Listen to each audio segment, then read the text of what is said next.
So hello guys, ওই দিনটা ছিল রবিবার। তোমরা তো জানো আমরা বেড়াতাম গেছিলাম ভাই আর আমি পিসির বাড়িতে।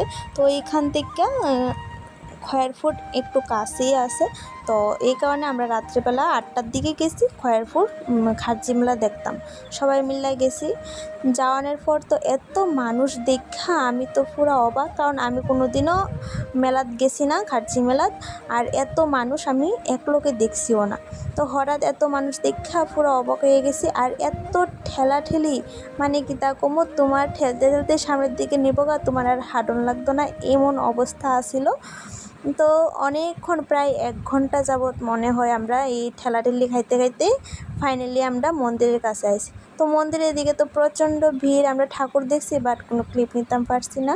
তো এই জায়গায় ট্রাইবেলরা এক সাইডে ডান্স করতেছিল, তো এদিকে আমরা অনেকক্ষণ দাঁড়ায় দেখছি, কারণ ছেলেরা আর মেয়েরা লাইন যেহেতু আলাদা করে দিচ্ছে প্রবেশ করার সময়, তখন আমরা বাইরে গেছে একটু, আমরা টিকা পিছিয়ে গেছে, মানে হারিয়ে গেছে গা। তারপর বাইরের দিকে অনেকক্ষণ ওয়েট করছি, তো এদিকে আমরা সবাই ডান্স দেখছি ভাইয়া অবধি। তারপর ভাইয়া আওয়ানোর পরে আমরা এদিকে সবাই ফটো তোলা নিয়ে ব্যস্ত। সবাই ফটো টটো তোলানোর পরে আমরা আইছি মেন জায়গা, যে মেলাত। কিন্তু মেলাতে আয়া কোনো লাভই নাই, আমি মেলার এইসব কিছু চলতাম পারি না, আমার ডর লাগে, আমি কোনো দিনও চলছি না। তো যাই হোক, তারা এদিকে কয়েকজন চলছিল, আমি চলছি না, আমার ডর লাগে।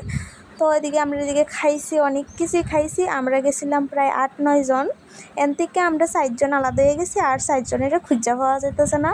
আর এদিকে এত ভিড় আসিল যে নেটওয়ার্কে আসিল না, যেই কারণে তারে খুঁজতে খুঁজতে প্রায় 1 ঘন্টা আরও ওয়েট করুন লাগছে। বাড়িতে আইসি প্রায় 12টা বাজে। তো এভাবে আমরা এই খার্জি মেলা দেখা কমপ্লিট হয়েছে।